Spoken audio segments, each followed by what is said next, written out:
পর্যায়ে, উচ্চ মাধ্যমিক পর্যায়ে ছাত্রছাত্রী, স্টুডেন্ট আছে, শিক্ষিত সমাজ, শিক্ষিত মানুষের অভাব হয়ে যাবে।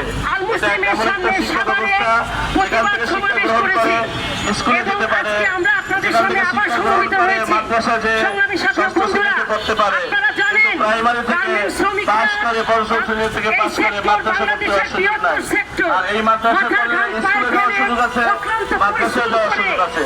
তাই মাননীয় শিক্ষামন্ত্রী মহোদয়, আপনি আমাদের ন্যায্য অধিকার যৌক্তিক দাবিগুলো মেনে নিন।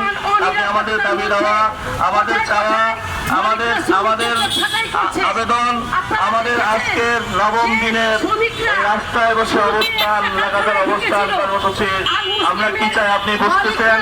আপনাকে আমরা অবগত করেছি স্মারকলিপির মাধ্যমে, বিভিন্ন চিঠির মাধ্যমে, আবেদনের মাধ্যমে আমাদের যৌক্তিক দাবিগুলো আপনি মেনে নিন। আমাদেরকে শিক্ষা ব্যবস্থা ফিরে দেওয়ার সুযোগ করে দিন।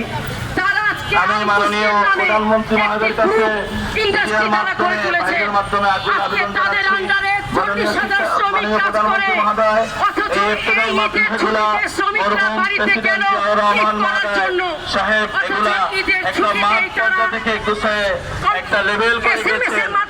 তারপরে এসে আপনার মা বাংলাদেশের সফল প্রধানমন্ত্রী জননেত্রী বেগম খালেদা জিয়া, যিনি এই প্রতিষ্ঠানগুলোকে শিক্ষা শিশুদেরকে পাঠদান করার বই দিয়ে পাঠদান করার সুযোগ করে দিয়েছেন। আজকে শিক্ষামন্ত্রী যিনি আছেন, শিক্ষামন্ত্রী মহোদয়, আপনার হাতে আপনি